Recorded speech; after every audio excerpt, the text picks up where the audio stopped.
L'aide aux chômeurs de longue durée. De nouvelles mesures ont été prises par Philippe Séguin, ministre des Affaires sociales, et dit ce matin en Conseil des ministres.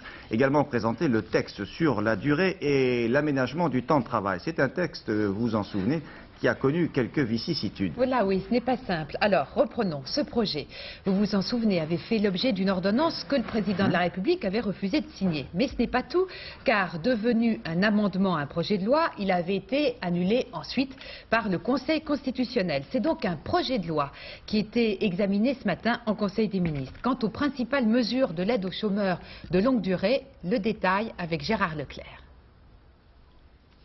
4 mesures viendront aider les chômeurs de longue durée.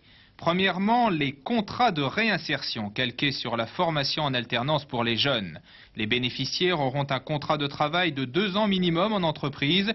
Ils seront rémunérés au moins au SMIC et ils recevront 600 heures de formation payées par l'État.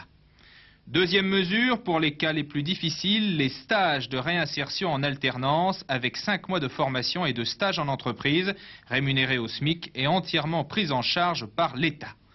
Troisièmement, une entreprise qui embauchera un ancien chômeur sortant d'une des 2 formules précédentes sera exonérée pour celui-ci de 50% des charges sociales pendant 1 an.